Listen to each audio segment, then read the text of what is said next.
गुजरात में अहमदाबाद के जामा मस्जिद के शाही इमाम शब्बीर अहमद सिद्दीकी ने चुनाव में मुस्लिम महिलाओं को टिकट देने वाले राजनीतिक दलों पर हमला बोला है। वे कहते हैं कि हमारे धर्म में पुरुषों की कमी है क्या? अब क्या करें ऐसे सोच का। चलिए आगे बढ़ते हैं।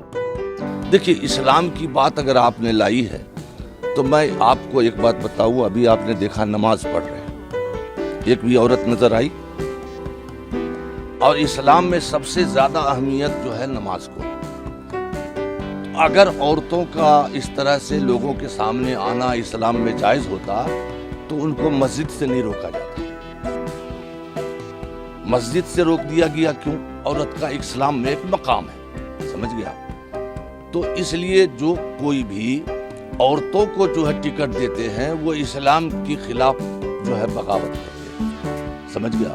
इस्लाम के खिलाफ उनका ये अमल है। आपको मर्द नहीं है कि आप औरतों को ला रहे हैं। गुजरात में इस समय राजनीतिक सरगर्मियां तेज हो गई है। आज 5 दिसंबर को राज्य में दूसरे चरण का मतदान होगा। दूसरे चरण में 14 जिलों की 93 विधानसभा सीटों पर मतदान होगा। इस बीच अहमदाबाद में जामा मस्जिद के शाही इमाम शब्बीर अहमद सिद्दीकी ने चुनाव से पहले एक सनसनीखेज बयान दिया है, जिसने एक नया विवाद खड़ा कर दिया है। उन्होंने राजनीतिक दलों द्वारा मुस्लिम महिलाओं को टिकट देने को मुस्लिम विरोधी बताया है। उन्होंने यह भी कहा है कि इससे उनका धर्म कमजोर हो रहा है। महिला किसी भी धर्म से हो, उसे टिकट देने से वह धर्म कैसे कमजोर होता है? अगर कल को कोई मुस्लिम महिला किसी राज्य की राज्यपाल या इस देश की राष्ट्रपति बनी तो क्या तब भी आप ऐसे ही कहेंगे? ऐसी सोच का मुस्लिम महिलाओं ने आगे आकर विरोध करना चाहिए।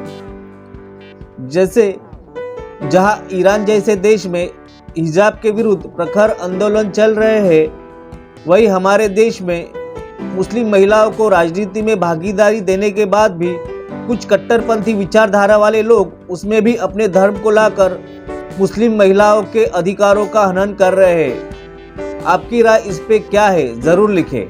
गुजरात में दूसरे चरण के मतदान से एक दिन पहले प्रधानमंत्री नरेंद्र मोदी रविवार 4 दिसंबर को अहमदाबाद पहुंचे। कुछ समय पहले वे अहमदाबाद एयरपोर्ट पर उतरे थे। वहां से प्रधानमंत्री मोदी सीधे गांधीनगर में अपनी मां हीराबेन मोदी से मिलने उनके आवास पर पहुंचे।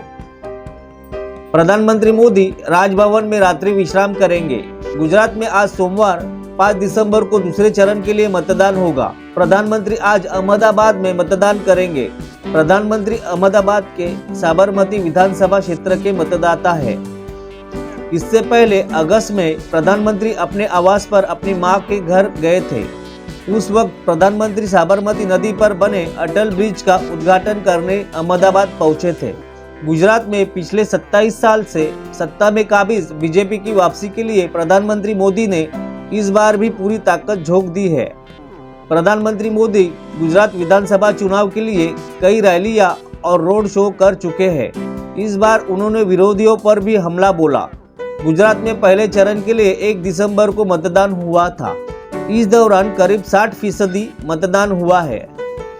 बीजेपी को इस बार कांग्रेस के साथ आम आदमी पार्टी से कड़ी चुनौती मिल रही है। हिमाचल चुनाव के साथ ही गुजरात चुनाव के नतीजे 8 दिसंबर को घोषित किए जाएंगे। शादी जीवन का सबसे बड़ा आनंद है। सभी का मत है कि इस समारोह में किसी भी प्रकार की गड़बड़ी नहीं होनी चाहिए, लेकिन एक शादी के दौरान हैरान कर देने वाला वाकया सामने आया है। इसलिए मौजूद परिजनों के पास रोने के अलावा कोई चारा नहीं था। 2 दिन पहले मलियाबाद में एक शादी समारोह था। सब कुछ अच्छा शुरू हुआ था। दूसरी शादियों की तरह यहाँ भी भीड़ और चहल पहल थी, लेकिन अचानक एक घटना घटी और सब कुछ बदल गया। शादी समारोह के दौरान दुल्हन ने दूल्हे को वरमाला पहनाया, दूल्हे ने भी उसे हार पहनाया, लेकिन अचानक वह मंच पर गिर पड़ी। उसे अटैक आया था। कुछ ही देर में दुर्भाग्य से इसमें दुल्हन की मौत हो गई। यह घटना मलिहाबाद के भदवाना गांव में हुई।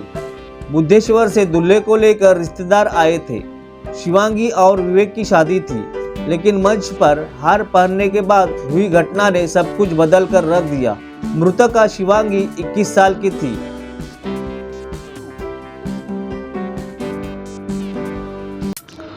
सब्सक्राइब करें, लाइक करें, कमेंट करें और वीडियो पसंद आया तो शेयर करना ना भूलें।